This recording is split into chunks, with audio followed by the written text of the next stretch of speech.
Alright, so it's been a day since UFC 310, and I've put together a list of 7 things that we learned from the fights that took place. We're going to start with the main event, and I believe that it's time for Pantoja to move up to the bantamweight division. Now, a lot of you guys probably haven't thought about this before. I didn't think about it until today.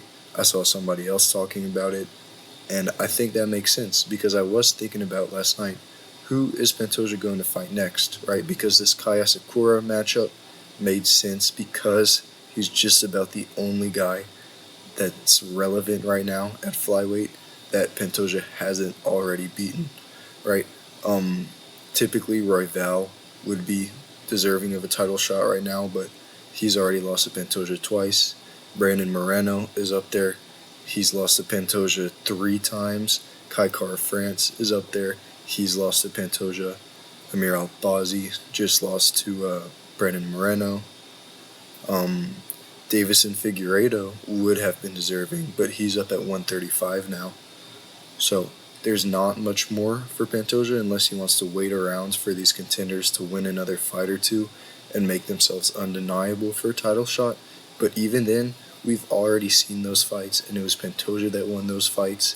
He's beaten 9 out of these top 10 guys, a lot of them multiple times. So we just don't need to see this anymore. Pantoja's proven everything. At flyweight, he's probably the second greatest flyweight of all time after Demetrius Johnson, and pretty comfortably. He's getting up there in age, doesn't have that much longer left at the top. He's a big flyweight. If he wants to, I don't think the UFC should force him, but if he wants to, move up to bantamweight. You could even challenge for the title, especially because if Merab beats Umar, then Merab would be in this similar sort of situation as Pantoja. He would have already beaten all of the kind of contenders at the top. Pantoja's a big enough guy to make that jump up, try to go for some legacy against another great champion. And even if Merab loses, and even if Pantoja doesn't get an instant title shot, which he deserves, but he might not get, maybe he could do the Figgy rematch at 135. He could get that loss back. But whatever he does, I think moving up is the best play for him, for the UFC, for the fans. And deservedly, he should get a 135 title shot. Alright, and then moving on for something that we learned from the co-main event. I believe that Bilal beats Shavkat after that performance last night, and I think that's not a controversial thing to say at this point. Whereas before the fight, I definitely would have picked Shavkat, probably by finish. Shavkat just looked a lot less dangerous than we expected, which is funny from somebody that previously had a 100% finish rate. Now he has a 94% finish rate. 18 out of 19, 94%. But it's just hard to see how he beats Bilal. If he had to resort to clinching against the fence against Ian Gary, do we really think that's going to work against Bilal, right? Now, we know Bilal's striking isn't quite as good as Ian Gary, but he pressures a lot more than Ian Gary. He's going to be way more aggressive, and he's going to get into that clinch, and he's going to be much better in it than Ian Gary. That's where Shavkat was able to dominate the moments that he did dominate. It was because of his strength, his size, and he's not going to have strength and size against Bilal. Bilal is one of the most jacked welterweights we've ever seen. We've seen that he's extremely strong, freakish cardio. He's like a big Merab Dvalishvili, and his striking has come a long way too, right? He probably won't want to sit there and strike with Shavkat because Shavkat did still show flashes of danger against Ian Gary. But I think he'll see that Shavkat performance and think, okay, he saw Ian Gary take his back and nearly submit him. I think if it's Bilal getting the takedowns, which I think he can because Ian did, and Shavkat failed to get almost any takedowns against Ian Gary, I'm sure Bilal is confident that he can get those takedowns and he can do more with those takedowns than Shavkat did or Ian Gary did. So yeah, I still think it's a close fight. I still may end up picking Shavkat based off of the stylistic matchup on the feet, right? I think Bilal pressuring is going to be a bit better for Shavkat than Ian staying at range on the feet, but I still see Bilal getting this one done now. So yeah, I think that's a big shift from where Shavkat was a massive favorite before. Now he's probably going to be a slight underdog, maybe still a slight favorite, but in a lot of the well-researched fans' eyes, he may be an underdog going into this one. And honestly, I think this is interesting because it kind of opens the door to other contenders like Jack Della Maddalena. Hopefully he'll fight Kamaru Usman, and if he dominates Usman, then he might stylistically be the type of guy that's going to match up well against Bilal, maybe even Shavkat. We've still got Carlos Prates coming up. We've got Michael Morales coming up. Sean Brady even. I know he did get smoked by Bilal, but he's still a great fighter on the come up. So I'm excited to see what happens here. I think if Bilal beats Shavkat, I think it will be a little exciting, and I don't think that it'll be the end of this world. So I'm pretty happy with this. Let's move on. Alright, now this fight between Movsar Evloev and Aljamain Sterling was on the prelims, but it's still a massive fight. I think at this point, Movsar Evloev leapfrogged Diego Lopez for the number one contendership, and a lot of people might be upset with that, but I'm fine with it, right? Movsar Evloev undefeated. Technically, he did beat Diego Lopez, even though that was close, and that was Lopez coming off short notice. He's undefeated. He's beaten Arnold Allen now. He's beaten Aljamain Sterling. He's beaten Diego Lopez. Diego Lopez really just has that one really good win against kind of a older Brian Ortega. So I think at this point, Movsar should be next for Ilia Topuria. Or even better, if we're going to do the Topuria versus Volkanovski rematch, which I don't think we should do, but if we do, we should see a Movsar Evloev versus Ilia Topuria to really solidify the number one contender. I don't think that's what we're going to get, though. And I think that Movsar should be number one contender because, honestly, given the strengths, the skills of Aljamain Sterling, I think that Movsar did really well in that fight. Now, I saw some people saying robbery. I didn't think it was a robbery. I thought Aljamain Sterling looked slightly better in the grappling and about equal in the wrestling, but I think Movsar just landed the more damaging shots. Aljamain Sterling had a few flashy takedowns that made him look really good, but I think Movsar probably won that fight, and it was a fun fight, right? It wasn't like a fun standard striking fight. It was some fun scrambles, some fun takedowns. Both these guys were such good grapplers that they weren't just holding each other in one position. They were scrambling a lot, rolling, big flashy takedowns. So it was fun. I think Movsar Evloev proved a lot out there, and I wouldn't be upset to see him fighting for the title next, although I do think Topuria knocks him out, and I don't think it's close. Alright, and then let's talk about another fight from the prelims. These prelims actually probably had a lot more to talk about than the main card. I'll probably make some more videos coming up about specific fights, about specific future events, what's going to happen. But Joshua Van, one of my favorite fighters, he's from the same city as I am. He's young, he's 23. He's a fun fighter. He seems like a good guy. And after that performance, maybe a future champion. Right. So at flyweight, I think what's going to be his kryptonite is guys that are powerful. But lucky for him, there's only a few guys like that at flyweight, right? We got Charles Johnson, obviously another guy that's on the come up at flyweight, who did knock him out. I think that's what he's vulnerable to. Kai Kara France could do it. Maybe Kai Asakura could do it. But that's only about 3 fighters that really have a good chance of knocking him out. Aside from that, who's going to beat him?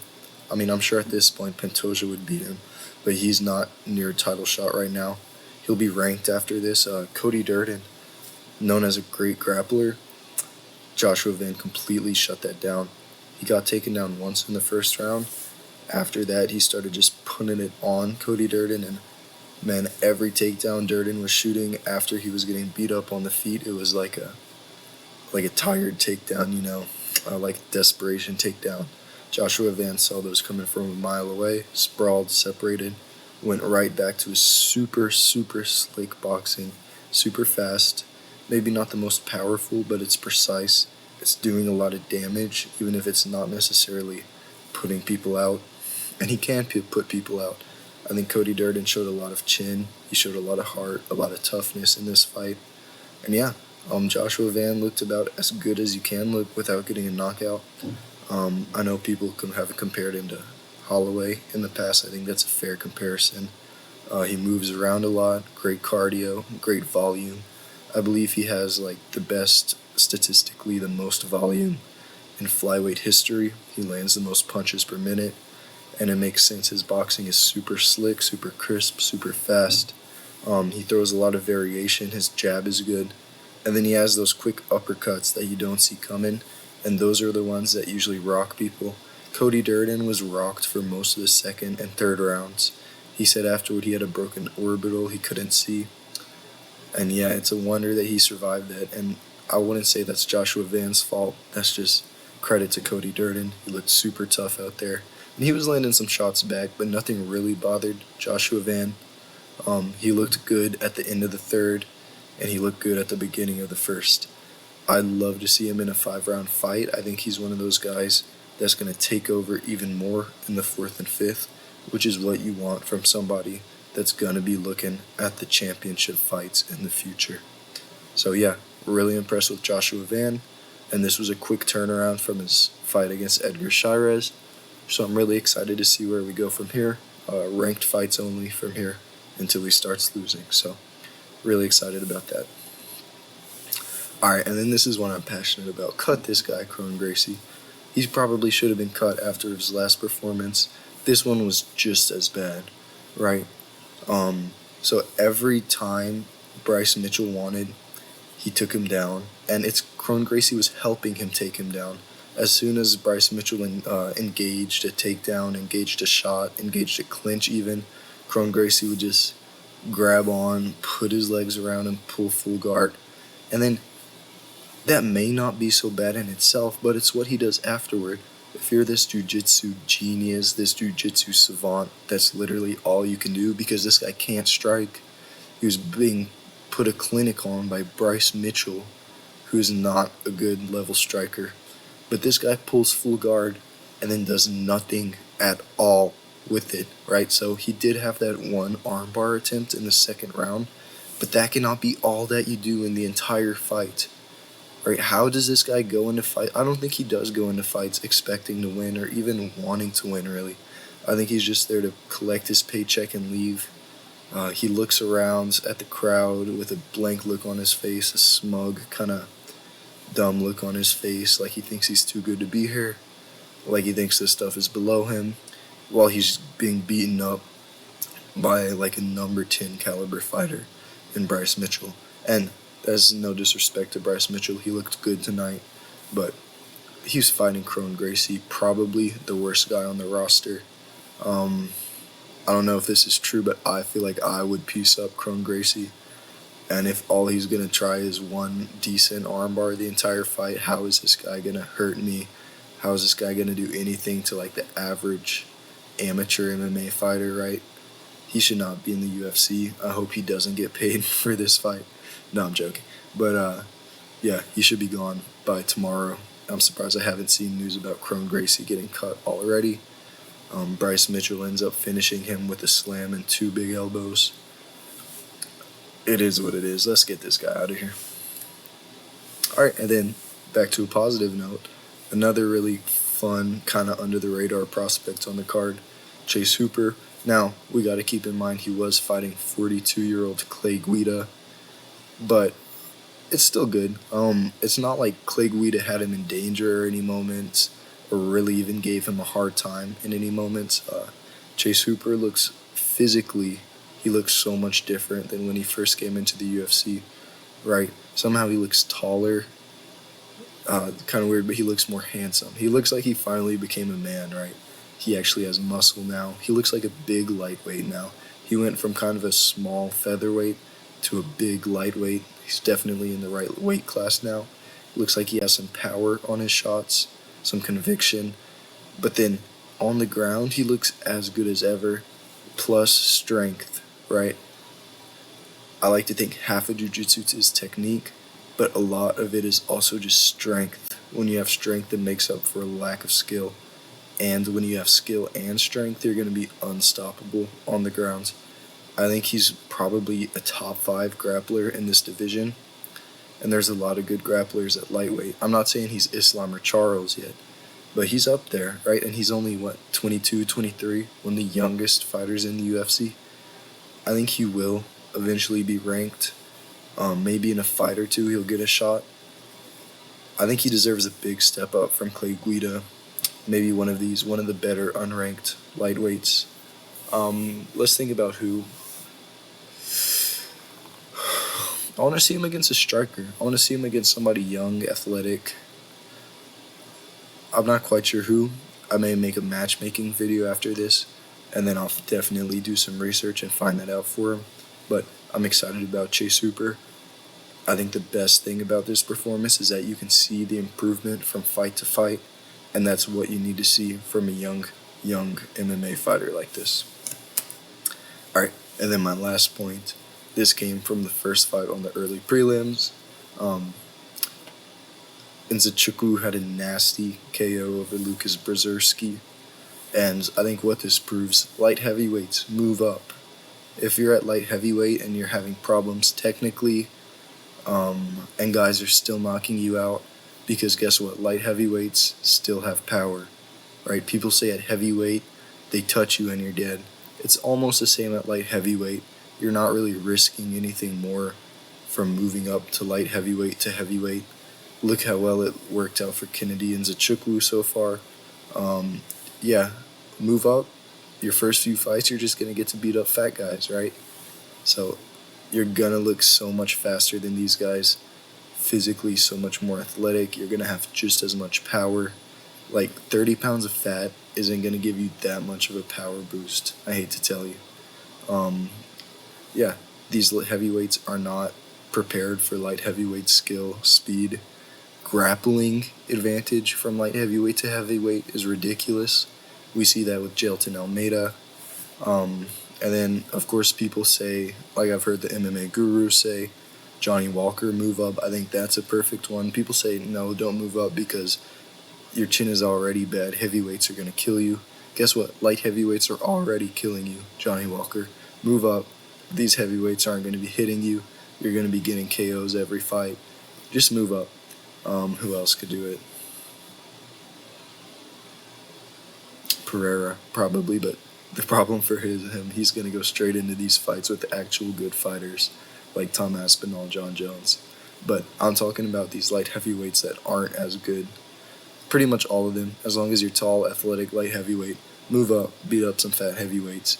You're going to make a name for yourself. You're going to get easy paydays. You might even end up in the rankings. So that's going to do it for the video tonight. I appreciate you guys watching. Leave a like if you liked it. Subscribe if you liked it. Should be making content every day or two. Yeah, this was fun. Have a good day.